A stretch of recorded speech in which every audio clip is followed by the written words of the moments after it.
BJP अगर बंगाल की सत्ता में आई तो क्या मांस मछली पर लगेगा बैन? सीएम ममता बनर्जी ने भी कुछ ऐसा ही कहा था, लेकिन इसी बयान पर मिथुन चक्रवर्ती ने पलटवार किया है और कहा है कि ये सिर्फ डर फैलाने की कोशिश है। चुनावी माहौल में खाने का मुद्दा बना नया सियासी हथियार। बीजेपी सत्ता में आई तो क्या मांस पर लगेगा बैन? मिथुन चक्रवर्ती ने किया साफ।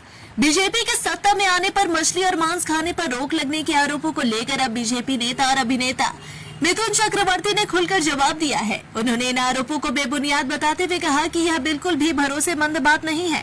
उन्होंने कहा कि ममता बनर्जी कह रही है कि बीजेपी आएगी तो मछली मांस खाने नहीं देगी। क्या यह कोई मानने वाली बात है? जितने भी बीजेपी शासित राज्य है वहाँ हर जगह लोग ये सब खाते हैं।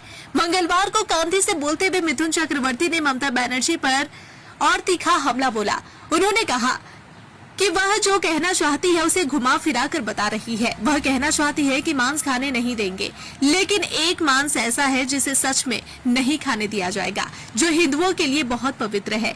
वह कह रही है कि बीजेपी आएगी तो खाने नहीं देगी, और वह खुद कह रही है कि मैं आऊंगी तो खूब खिलाऊंगी। आप समझ ही गए होंगे कि किस मांस की बात हो रही है।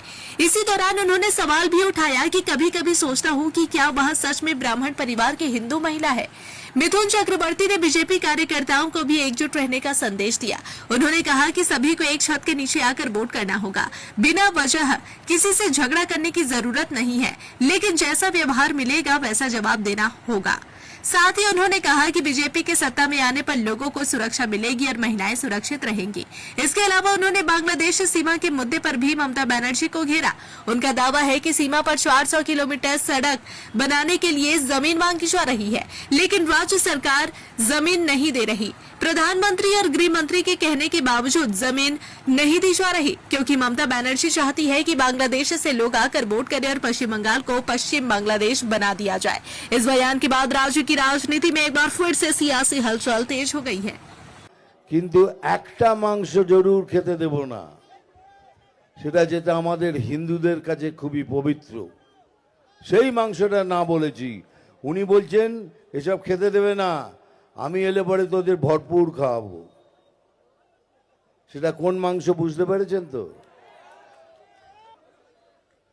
তারপরে কি বলছেন, এরা এলে পরে মাছ ডিম খেতে দেবে না। এটা যদি বিশ্বাসযোগ্য ব্যাপার বলুন তো? মহারাষ্ট্রে দেখুন রাস্তায় বসে বসে ভাজিয়া দিচ্ছে। রাজস্থানে শুটিং করে এলাম, ভোপালে শুটিং করে এলাম, দেখুন যতগুলো বিজেপি রাজ্য শাসিত আছে সেখানে সব জায়গায় এইসব খেতে পাওয়া যায়। উনি অ্যাকচুয়ালি যেটা বলতে চাইছেন সেটা বুঝিয়ে দিচ্ছি। উনি নাকটা এইভাবে নয়, এরম করে ঘুরে দেখাচ্ছেন। কি ঘুরে দেখাচ্ছেন? কি ঘুরে নাকটা দেখাচ্ছেন?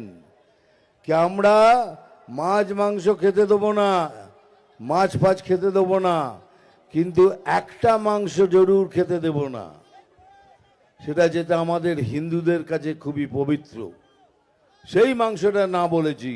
উনি বলছেন এসব খেতে দেবে না, আমি এলে পরে তোদের ভরপুর খাওয়াবো।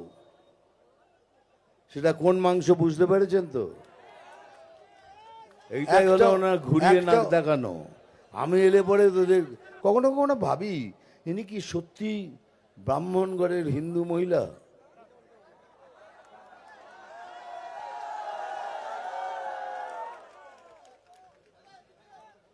দেখুন, আমি কোনোদিন কারোর নাম নিয়ে কথা বলি না, কোনো কোনো কোনো পার্টির নাম নিয়ে কথা বলি না। আমি রাজনীতি নয়, আমি মানুষ নীতি করি। সেই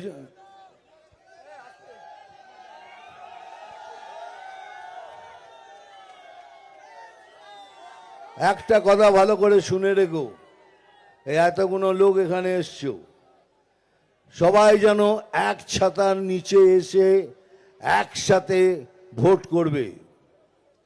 আমরা গায়ে পড়ে ঝগড়া করব না, কিন্তু কেউ যদি আমাদের সাথে যেভাবে ব্যবহার করবে আমরা যেন ঠিক সেইভাবে তাদের সাথে ব্যবহার করি।